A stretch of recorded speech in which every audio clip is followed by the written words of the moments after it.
Բարև ձեզ, Ստեփան Գրիգորյան YouTube-յան ալիքի մասնակիցներ։ Ողջունում եմ ձեզ բոլորիդ։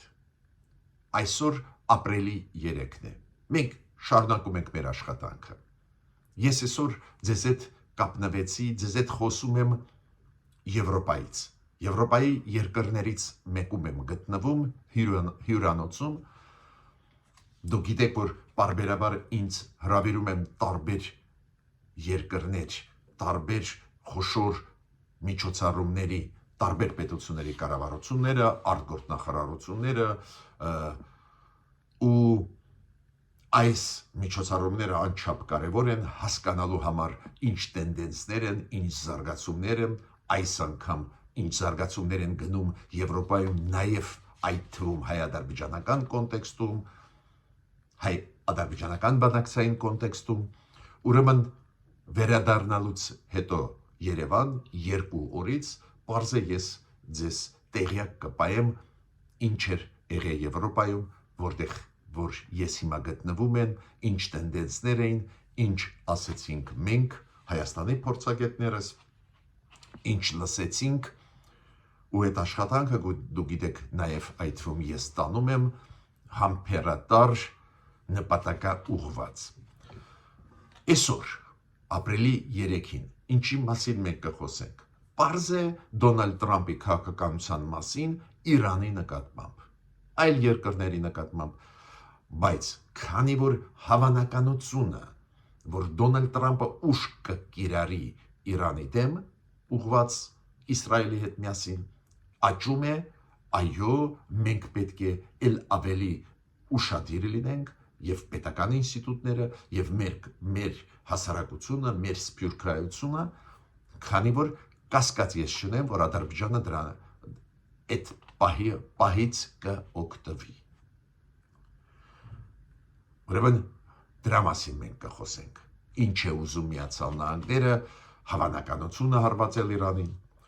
Կխոսենք դրա մասին, որ Իլհամ Ալիևը իր հայտարարությունը արեց, որի համաձայն ես կարծում եմ Ալիևը վերջնականորեն մերժեց մեր կառավարությանը այն հնարավորությունը, որ իբր կար, որ իբր մենք կունենանք խաղաղության պայմանագիրը։ Ալիևը մերժեց։ Ու դրա բացասական այլ քայլերի մասին Ադրբեջանի կողմից օրինակ կրակոցներ մեր գյուղերի նկատմամբ ուղղությամբ առանձին դեպքում ֆիքսվում են ու ընդհանրապես ինչ է ուզում Ադրբեջանը, ինչի է պատրաստվում, անպայման այսօր կխոսենք։ Նաև այդ թվում ես այսօր անպայման դրական օրինակներ կբերեմ այն զարգացումների, որոնք գնում են աշխարհում մեր շուրջ ու Հայաստանի կողմից արված դրական քայլերը եւ սփյուռքայության կողմից անչափ կարևոր դրական քայլեր եւ Հայաստանի կողմից եւ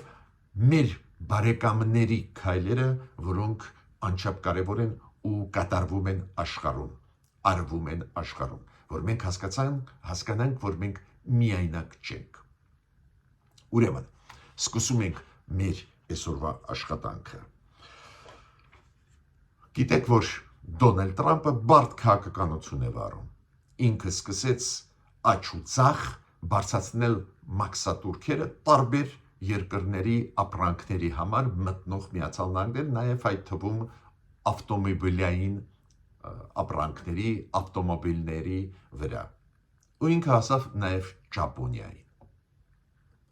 Ճապոնիան պարզ է, հասկանում է, որ բարդ է վիճակը, ու Ճապոնիան սկսեց, դուք գիտեք, համագործակցություն հիմա դիվանագիտական ոլորտում ուժեղացնել Հարավային Կորեայի եւ Չինաստանի հետ։ Նույնը հիմա անում է Եվրամիությունը, որը Չինաստանի հետ սկսեց քննարկումներ կապված առևտրի ոլորտի հետ, այն սանկցիաների կամ մաքսատուրքերի բարձրացման, որը մտցրեց Դոնալդ Տրամփը եւ Չինաստանի դեմ ուղղված եւ Եվրամիության պետությունները, կազմակերպությունները սկսում են արձագանքել այս իմ կարծիքով սխալ քաղաքականությանը, որով գնում է Դոնալդ Տրամպը։ Իրանք ստիպված են համագործակցել, օրինակ, նույն Չինաստանի հետ։ Ու դու գիտեք, որ արտգործնախարարները Ճապոնիայի, Հարավային Կորեայի եւ Չինաստանի մի քանի օր առաջ հանդիպել են, քննարկել են տարբեր հարցեր։ Ավելին, Ճապոնիան այս մաքսատուրքերի բարձրացումից հետո իր դեմ ուղղված ավելի լայն սկսեց աշխատել, նաև սկսեց աշխատել Իրանի հետ։ Եղել է հանդիպում Իրանի պաշտոնյաների եւ Ճապոնիայի պաշտոնների միջև,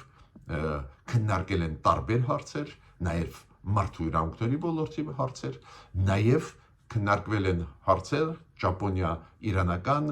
հարաբերությունների մասին, ոնց զարգացնել, ու ամենակարևորը Ճապոնիան նաև Իրանի հետ քննարկել է հարցեր կապված միջուկային ծրագրերի հետ։ Ինչու անում է դա Ճապոնիան։ Ճապոնիան, որը դաշնակիցն է Միացյալ Նահանգների, խիստ ուժեղ դաշնակիցներ են, բայց տեսնելով Դոնալդ Տրամպի քաղաքականության փոփոխությունը, իրանք էլ ճկուն փորձում են դրան արձագանքել։ Միացյալ Նահանգների պաշտպանության նախարարությունը ու Պենտագոնը, պաշտպանության նախարարությունը ու նախարարը պարզ է հասկացան, որ Ճապոնիան դժգոհ է, ու հիմա նախարարը, ղեկավարը Պենտագոնի հայտարարությունով հանդես եկավ, որ Ճապոնիան մեր իսկական ռազմավարական պարտնյոր է, մենք Ճապոնիայի հետ համագործակցությունը կուժեղացնենք ռազմական ոլորտում, մեր դոկտրինը, մոտեցումը համատեղ ուժային ոլորտում համագործակցության, պաշտպանության ոլորտում համագործակցության հիմա կփոխվի, միտված կլինի նրան, որ Թայվանը ավելի ուժեղ պաշտպանել հնարավոր Չինաստանի հարձակումից, կոմպլիմենտներ Ճապոնիայի նկատմամբ։ Ամերիկացիք վախեցան, որ ճապոնացիք կսկսեն փոխել իրենց արտաքին քաղաքականությունը։ Մինչդեռ ես հասարակ հարց եմ տալիս, իմաստ ուներ նեղացնել ճապոնացիներին, իմաստ ուներ բարձրացնել մաքսատուրքերը Ճապոնիայի ապրանքներին մտնող Միացյալ Նահանգներ, որ Ճապոնիան հիմա ստիպված լինի խոսել Չինաստանի հետ, Իրանի հետ, ու հիմա Պենտագոնի ղեկավարը պարզ է, Դոնալդ Տրամպը հանձնարարեց, սկսեց հավաստիացումներ ուղարկել Ճապոնիային, որ մենք ձեզ չենք լքի անվտանգային հարցերում, որտեղ որ մենք ձեզ հետ աշխատում ենք, ապահովում ենք ձեր անվտանգությունը կուժեղանա։ Ես ինչ եմ ուզում ասել այս օրինակով, որ Դոնալդ Տրամպը պետք է հասկանա իր քայլերը, իր դաշնակիցների դեմ նույն առևտրի ոլորտում կարժանանան adekvat պատասխանների։ Նույնը անում է հիմա Եվրամիությունը։ Դոնալդ Տրամպը մտցրեց, դուք գիտեք, մաքսատուրքերը տարբեր ապրանքների վրա, նաև հայտվում պողպատե վրա, ալյումինիե վրա, մեքենաների վրա, ու դա բերում է նրան, որ հիմա Եվրամիությունը սկսեց աշխատել Չինաստանի հետ, նաև այլ առևտրի ոլորտում, նաև Եվրամիությունը հիմա պատրաստում է պատասխան քայլեր ամերիկացիների դեմ։ Դոնալդ Տրամպը մտածում է, որ կվախենան մարդիկ իրան պատասխանեն։ Բայց դա, գիտեք, ցավով պետք է ասեմ, շատ է թուլացնում դեմոկրատական աշխարհի դիրքերը։ Շատ է թուլացնում եվրոատլանտյան դաշնակցային հարաբերությունները, ու առիթ է տալիս ավտորիտար ռեժիմներին, բռնապետություններին, Պուտինի, Ալիևի, այլ բռնապետությունների, Լուկաշենկոին, հասկանում եք, գլուխ բարձրացնել, պլանավորել նոր հարձակումներ հարևանների դեմ ուղղված։ Ես ավելին ձեզ ասեմ, գլխավոր խնդիրը, որին մենք պետք է հետևենք այս կոնտեքստում, Ամերիկա-իրանական հարաբերություններ։ Դուք գիտեք, Դոնալդ Տրամպը անընդհատ ուղարկում է մեսեջներ Իրանին, արի նստենք միջուկային ծրագրերի հետ կապված Իրանի խոսենք։ Իրանը չի հավատում, որ ամերիկացիք ուզում են ռեալ նստել, բադակցել։ Իրանցիք ինչ են ասում։ Դուք ուզում եք մեզ թելադրել, նսեմացնել այդ հանդիպումների ժամանակ, մենք չենք գնա։ Ամերիկացիք ճնշում են, սպառնում են, Դոնալդ Թրամփը ասում է, եթե չնստեք բանակցությունները կահարված են,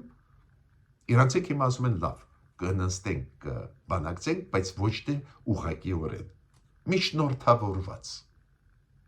Դեր խոսքը չի գնում ով կարող է լինել միջնորդ, իմիջիայլոց Հայաստանը կարող է լինել շատ էֆեկտիվ, շատ լավ միջնորդ, բայց մերոնք չեն հանդես գալիս նախաձեռնությամբ, դա այլ խնդիր է, բայց ամերիկացիք կարծես թե հիմա սկսեցին ընկալել այս առաջարկը իրանցիներին, բայց այնուամենայնիվ շարունակվում է սպառնալիքներ հնչել Իսրայելից եւ Միացյալ Նահանգներից, որ կարող են հարձակվել։ Ու ստեղ է, որ մեր կառավարությունը պատրաստ պետք է լինի։ Ինչին պատրաստ պետք է լինի։ Հնարավոր հարձակումներից անմիջապես հետո Ադրբեջանը կարող է Ռուսաստանի հետ օպերացիա անցկացնի ու օտարի մեզանից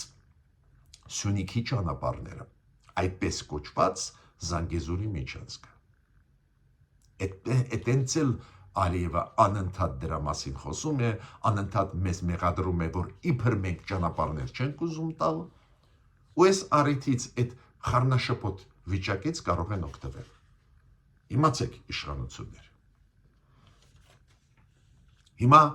Ալիևի սպառնալիքների մասին։ Դուք գիտեք, որ նախագահ Գերմանիայի Շտանմայերը եղել է Հայաստանում, փայլուն գրառում արել է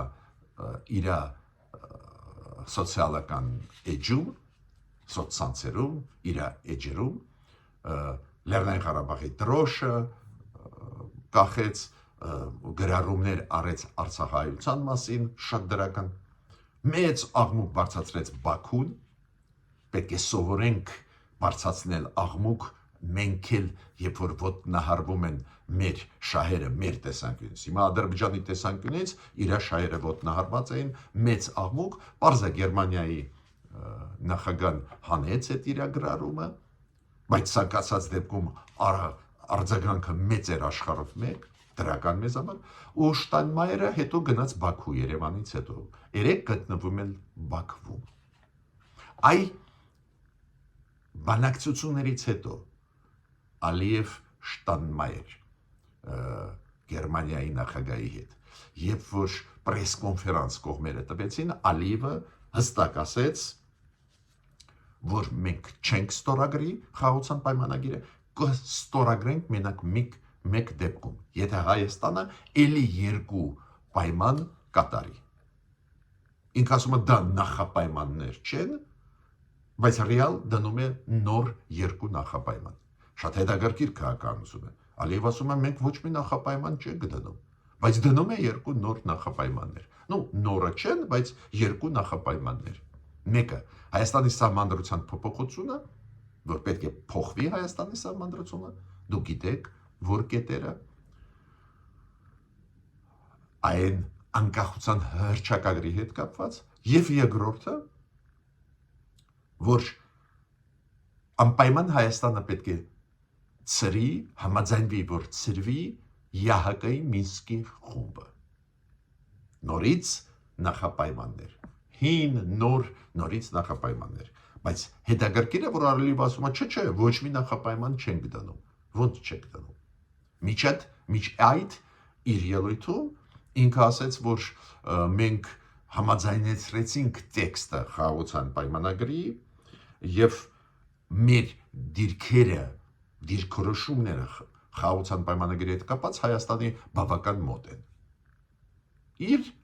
Իրար հակասող նախադասություններ։ Մի կողմից ինքը ասում է համաձայնեցված է տեքստը, մյուս կողմից ասում է մենք չունենք նախապայման, բայց միաժամանակ դնում են նոր երկու նախապայմաններ։ Ինչ է դա նշանակում։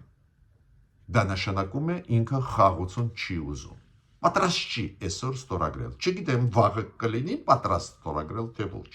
Ես պետք է ասեմ, որ ինքը ասեց, որ մենք ուղարկեցինք նամակ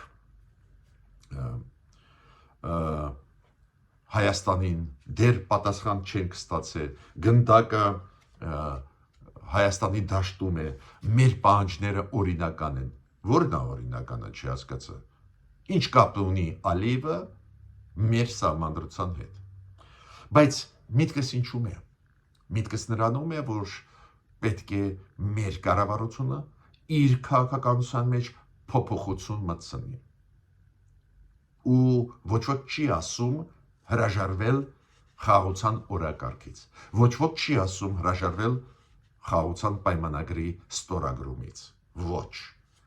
փոփոխություն կատարել այս ծրագրերի իրականացման ճանապարհին գնալով, օրինակ խստացնել քայլերը Ադրբեջանի դեմ ուղղված, ավտորիտար ռեժիմները հասկանում են մենակ ուժը ինչ է, ուժը նկատի ունեմ դիվանագիտական ուժը, քաղաքական ուժը, եւ որ դու կտրուկ քայլեր ես անում այս դաշտերում, նեղն ես գցում, միշտ ես դա ասել եմ, ու մի քիչ ավելի ուշ, երբ որ ես կբերեմ օրինակներ, ոնց են մեզ աջակցում մեր բարեկամ պետությունները, ժողովուրդները, այդ օրինակները Կանադայի, Միացյալ Նահանգների, Ֆրանսիայի, այլ եվրոպական երկրների աջակցությունը դուք տեսնեք ոնց են իրենք մեզ աջակցելով նեղության մեջ գցում Ադրբեջանին։ Էսա ճանապարհը ստիպել Ալիևին ստորագրել։ Ու այս ճանապարհով պետք է գնա մեր կառավարությունը, այլ ոչ թե միակողմանի գնալով զիջումների։ Չի աշխատում դա։ Զիջումները բերում են նոր պահանջների։ Երբ որ ես վերադառնամ Հայաստան, ձեզ կպատմեմ օրինակներ իմ հանդիպումներից, օրինակ երեկվա Եվրոպայում, երբ որ եվրոպացիք բացատրում էին ինձ, շատ ճանաչված բացատրում էին ինձ, որ եթե դուք համաձայնվեք գնալ սահմանադրական փոփոխությունների, պարզ չի կկանգնի նախապայմանների շարքը, թե ոչ։ Կոպիտ ասած ակնարկ էին անում, որ Ադրբեջանը շատ հավանական է այս երկու նախապայման, եթե մենք բավարարենք, նոր նախապայմաններ բերի։ Ուրեմն շատ կարևոր է, որ Եվրոպայում էլ էլիտաները քաղաքական հասկանում են դա։ Ուրեմն մենք մեր քաղաքականության մեջ պետք է փոփոխություններ կատարենք, չհրաժարվելով խաղաղության օրակարգից, ճիշտ ճանապարհ է, միանշանակ ողջունում եմ այդ ճանապարհով, որ գնում է կառավարությունը Հայաստանի, անպայման իրականացման այս մեխանիզմները կատարելագործել, մասամբ նաև փոխել։ Շտանմայերը, նախագահ Գերմանիայի, գտնվելով Բաքվում, ասեց, որ պետք է ցույց տան կողմերը քաղաքական կամք ստորագրելու, պարզ է, Հայաստանում ինքը դա չասեց, քանի որ Հայաստանում տեսավ քաղաքական կամք ստորագրելու խաղաղության պայմանագիրը, ուրեմն Ալիևին ասեց, պետք է ցուցաբերես քաղաքական կամք, ու ինքը ասեց, պետք չի բաց թողնել այդ լավ պահը, էդ էլ ասեց, որ դուք համաձայնվեցիք, որ համաձայնեցված է տեքստը, ուրեմն պետք է ստորագրել, ու պարզ է ինքը ասեց, որ մեծ սկանդալ էր Ադրբեջանի կողմից, Ադրբեջանը իրան մեղադրում է, որ ինքը տարածքային ամբողջականությունը Ադրբեջանի չի ճանաչում, ինքը ասեց, ոնց մենք ճանաչել ենք տարածքային ամբողջականությունը, ինչու մասին է խոսքը, ինչու մասին է խոսքը, բայց Շտանմայերի այդ սելությունը տարածաշրջան եւ այն քայլերը, որոնք ինքը արեց, անչափ կարևոր են Հայաստանի համար, ցույց են տալիս, որ Եվրոպան, գիտեք, ուզում է, որ խաղաղություն լինի, մյուս կողմից հարվածներ է հասցնում կետային Ադրբեջանին։ Ես պետք է ասեմ, որ ցավով պետք է ասեմ, որ Ադրբեջանը շարունակում է մեզ մեղադրել, որ իբր մենք զինադադարը խախտել ենք, դուք գիտեք, երեք պաշտպանության նախարարությունը Ադրբեջանի հերթական անգամ մեզ մեղադրեց, որ իբր մենք երեք ապրիլի 2-ին ցերեկով 2-ին ժամը 2-ից մինչև 2:05 այս 5-10 րոպեվա ընթացքում կրակոցներ ենք բացել իրանց դիրքերի ուղղությամբ, ինչը չի համապատասխանում մեր պաշտպանության նախարարությունը հերքեց, Խոզնավար գյուղի ուղղությամբ Սյունիքում ինչ որ կրակոցներ էին, ոչ ոք չտուժվեց, բայց այնուամենայնիվ ինչ որ բան ադրբեջանցիք ուզում են, իմ կարծիքով նախապատրաստում են աշխարհի հասարակությունը նրան, որ իբր մենք խախտում ենք զինադատարը, իրանք էլ ստիպված կլինեն վաղը հարձակվել, դժվար կլինի, աշխարհը հիմա ուշադիր է Հարավային Կովկասի նկատմամբ։ Ադրբեջանը պատրաստվում է ինչ-որ պատերազմական գործողությունների, անընդհատ ֆիքսվում են Ադրբեջանի ռազմական բեռնատար ինքնաթիռների թռիչքները Իսրայելից Բաքու, Բաքվից նորից հետ Իսրայել, այդ ինչ բեռներ տանում բերում են, այս էլ պետք է ուսումնասիրել, մեծ աղմուկ պետք է բարձրացնել։ Ես նկատի ունի Հայաստանը, քանի որ այդ զենքը խոմ չեն բերում կռվելու Ռուսաստանի դեմ, Ռուսաստանը օգնում է Ադրբեջանին։ Ուրեմն ինչ որ բանի պատրաստվում է Ադրբեջանը։ Նաև պետք է ուշադիր նայել, Ադրբեջանը փորձում է Տրամպի թիմի հետ աշխատել, չի ստացվել բավական երկար ժամանակ, բայց հիմա Բաքվում է գտնվում շատ կարևոր դեմք պետդեպարտամենտից Միացյալ Նահանգների, որը զբաղվում է հենց էներգետիկայի ռեսուրսների հարցերով։ Ռուսաստանը, զուգահեռ Ռուսաստանը անընդհատ սպառնում է մեզ, ու քանի որ մեր հասարակությունը Մարիա Զախարովի ասացին, Գալուզինի ասացին, կամ Սերգեյ Լավրովի ասացին սպառնալիքներին գրեթե ուշադրություն չի դարձանում, հասկանալով, որ իրանցից լավ բան լսել անհնար է,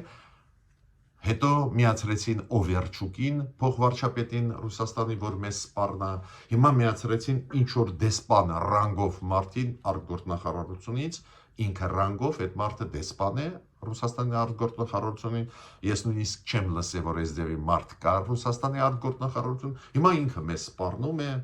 ինքը ասեց համատեղել ԵԱՏՄ-ն, Եվրասիական տնտեսական միությունը Եվրոմիության հետ անհնար է, հապկը չի կարելի համատեղել Եվրոմիության հետ, մինչդեռ հապկը պաշտպանության անվտանգության համակարգ է, Եվրոմիությունը դա տնտեսական ինտեգրացիայի process է, բարեբախտաբար հիմա Եվրոմիությունը նաև ուզում է ստեղծել իր անվտանգային եւ պաշտպանության ինստիտուտները, բարեբախտաբար, բայց դեռ դա տնտեսական միավորում է, կորեկտ չի իրենց համեմատել, բայց այս դեսպանը Ռուսաստանի արտգործնախարարության ասում է, տեսակ ինչ եղավ Ուկրաինայի հետ։ Իրանք էլ ուզում էին ՆԱՏՕ մտնել Եվրոմիություն, սահմանադրության մեջ փոփոխություն են կատարել։ Դուք հիմա օրենք ընդունեցիք, կտեսնեք ձեզ այդ ինչ է լինելու։ Տեսակ ինչով ավարտվեց դա Ուկրաինայում։ Սպառնում են հարվածներով մեզ հարվածելու։ Դա պետք է ֆիքսենք, պետք է դա հասկանանք։ Հիմա դրական օրինակների մասին պարզ է, որ Ֆրանսիան, Կանադան, Միացյալ Նահանգները, Գերմանիան, մենք տեսնում ենք ինչ լրջագույն քայլեր անում են ի օգուտ մեզ, զուգահեռ հարվածում են Ադրբեջանին, դիվանագիտական, քաղաքական հարվածներ, հասկանալով, որ առանց նեղության մեջ դնելու Ալիևին ոչ մի բան չի ստացվի։ Իրանք մեզանից շատ են ուզում, որ մենք ստորագրենք Ալիևի հետ խաղաղության պայմանագիր, բայց անընդհատ իրանք բզում են Ադրբեջանին, որ նեղության մեջ լինի, Ալիևը առանց ճնշումների դիվանագիտական, քաղաքական չի ստորագրի։ Մենք էլ դա պետք է հասկանանք։ Հասկանալուց հետո մեր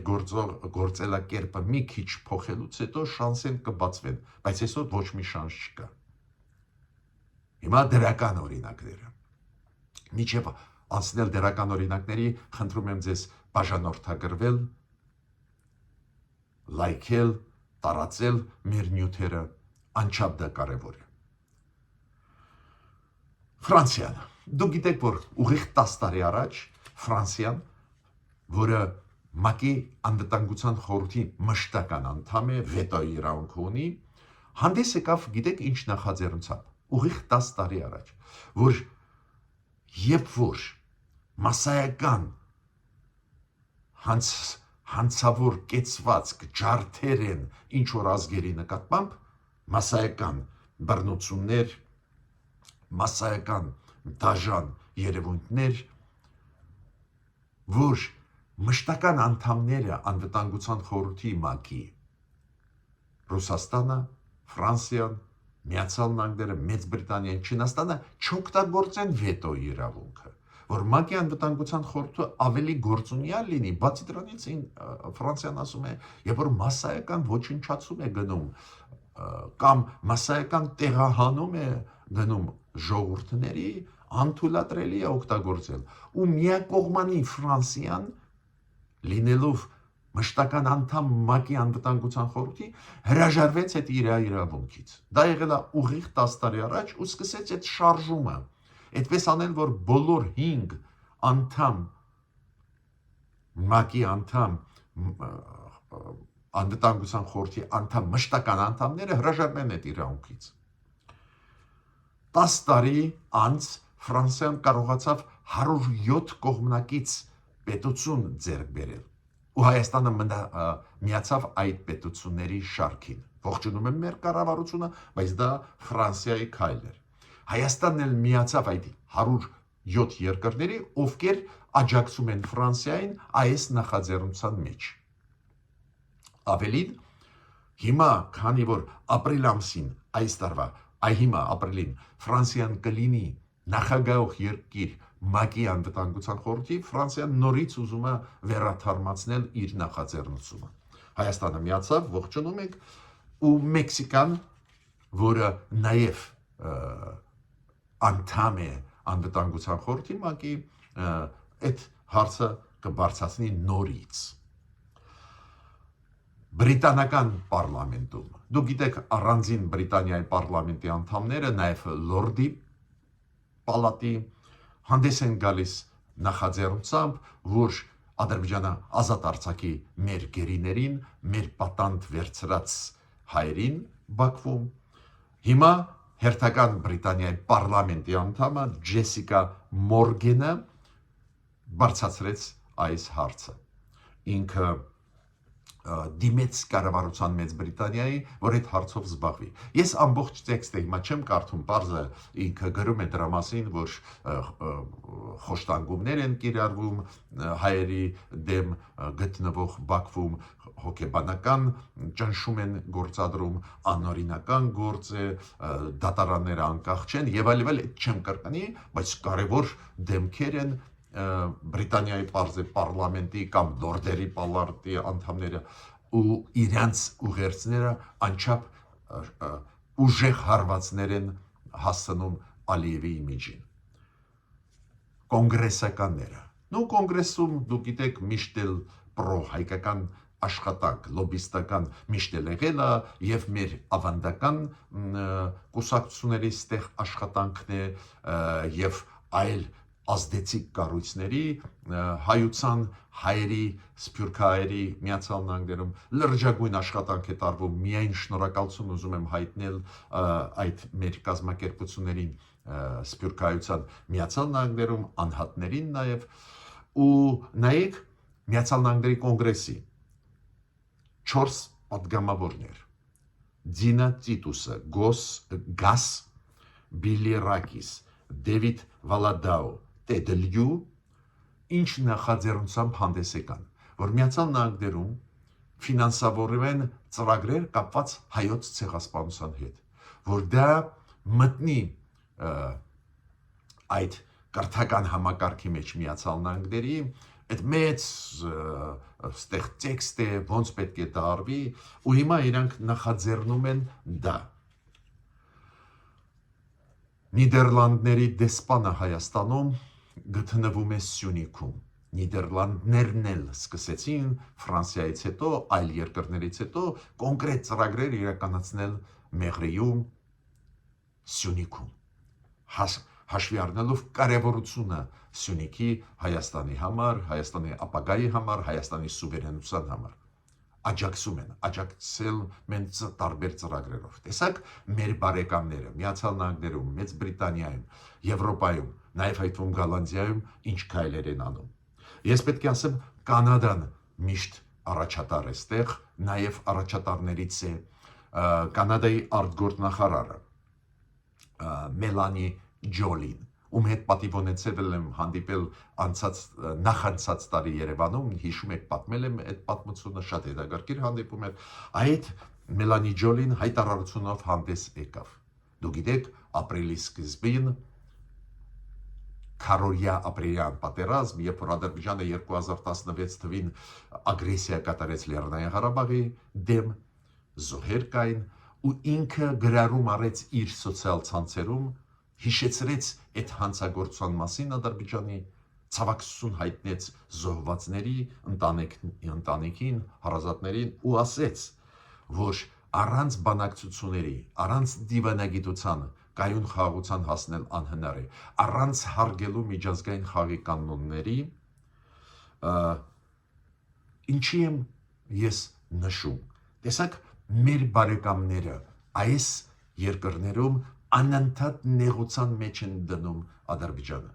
Դες Մելանի Ջոլին հիշեցրեց քառօրյա պատերազմը, որը Ադրբեջանը վարեց Լեռնային Ղարաբաղի դեմ։ Այդ հանցանքը, սպանությունը մարդկանց եւ այլ քննադատեց, ցավակցություն հայտնեց հարազատներին, ովքեր կորուստ ունեցան Ադրբեջանի ագրեսիայի պատճառով, քառօրյա ագրեսիան հիշեցրեց։ Պարզ է ստեղել եւ Միացյալ Նահանգներում, եւ Ֆրանսիայում, եւ Կանադայում, եւ Մեծ Բրիտանիայում, եւ Հոլանդիայում այս օրինակները դրական Ֆրանսիայի նաև ինչի շնորհիվ են այս պետությունների կողմից արվում։ Փայլուն աշխատանքի շնորհիվ, որը կատարում են Սփյուռքայությունը, Ֆրանսիայում, Կանադայում, Միացյալ Նահանգներում, Նիդերլանդերում, Մեծ Բրիտանիայում, Գերմանիայում, մեր հարազատ հայերը ապրող տարբեր երկրներում սիրում են հայրենիքը, սիրում են Հայաստանը ու մշտական աշխատանք են տանում անչափ կարևոր։ Բայց մյուս կողմից ուշադրություն դարձրեք, որ այս պետությունները այդ աշխատանքին արձագանքում են Միացյալ Նահանգների կոնգրեսում, այլ պարլամենտներում ու տանում են հետևողական աշխատանք Ալիևի բռնապետության դեմ։ Ինչի են այս հայտարարությունները անում այս իմ թվարկած տարբեր երկրների ղեկավարները։ Անընդհատ նեղության մեջ գցել Ալիևի։ Մենակ այդ դեպքում բռնապետերը արձագանքում են։ Վախն է իրենց գլխավոր գործոնը։ Եթե վախում են, կարող են ստորագրել խաղաղության պայմանագիրը։ Իմիջիալոց շատ կարևոր շատ կարևոր հայտարարություն արեց Իրանի փոխարտգործնախարարը։ Ինքը ինչ ասեց, որ Իրանը եւ Հայաստանը հարևաններ են, որ Իրանը ու Հայաստանը փայլուն հարաբերություններ ունեն, շատ այդ բացատրեց, պատմեց, այդ շատ կարևոր է ֆիքսել անընդհատ, որ մեր հարաբերությունները իրոք շատ ակտիվ զարգանում են, գրագետ կարևոր հարաբերություններ են, բայց ինքը ասեց կարևորագույն հարցը Իրանի համար արտաքին հարաբերությունների ոլորտում նա է, որ ուժեղացնել, զարգացնել հարևանների հետ հարաբերությունները։ Նաև, որ հարևանների տարածքային ամբողջականությունը Իրանը ճանաչում է։ Ու Իրանը մերժում է ցանկացած փոփոխություն սահմանների տարածաշրջանում եւ հարևան պետությունների հետ։ Պարզ է, մերժում է ցանկացած ոտնձգություն հայ-իրանական սահմանի դեմ ուղղված։ Պարզ է նաև ինքը ասեց, շատ լավ կլինի, եթե խաղաղության պայմանագիր ստորագրվի Հայաստանի եւ Իրանի միջև։ Դա էլ կարևոր մեսիջներ են։ Այդ մեսիջները ուղարկել է Իրանի նախագահան, Իրանի արտգործնախարարը, հիմա Իրանը շարունակում է այդ գիծը, հիմա փոխարտնախարարն էլ մի հատ էլ հիշեցնում է Ադրբեջանին, որ սահմանը հայ-իրանական անսասան է, իրավունք չունենք հարվածելու։ Նու Հայաստանը պարբերաբար դուք գիտեք, ես տեսնում եմ եւ պարբերաբար եւ վերջի ժամանակները ավելի ակտիվ դա անում է, ուժեղացնում է համագործակցություն աշխարհի հետ,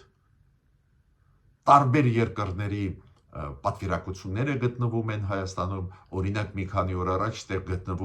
Հայաստանում գտնվում էր Վիետնամի պարլամենտի պատվիրակություն, հիմա գնում են բանակցություններ Չինաստան-Հայաստան, խորացնելու տնտեսական համագործակցությունը։ Այս դիվերսիֆիկացիան հարաբերությունների անչափ անհրաժեշտ է, ինչը արվում է, մենք միանշանակ ողջունում ենք։ Ցավով դա արվում է միայն այս վերջի 2.5 տարի է, եթե արվեր ավելի շուտ այս ձևի ծանր վիճակում չենք լինի, բայց ցանկացած դեպքում ողջունում եմ, որ այդ աշխատանքը տարվում է։ Ուրեմն մենք ընտրեցինք գլխավոր մեր ճանապարհը, կառավարության որոշում կա եւ ազգային ժողովի որոշում, գնում ենք դեպի եվրոինտեգրացիան, դեպի ապագայում անդամակցության Եվրոմիության, շատ ճիշտ է, մենք միշտ դրա մասին ասել ենք, բայց միաժամանակ դիվերսիֆիկացիա պետք է լինի հարաբերությունների աշխարհի հետ։ Ու ցանկացած այդ ուղղությամբ քայլ մենք կողջունենք։ Ես ավարտեցի իմ ելույթը։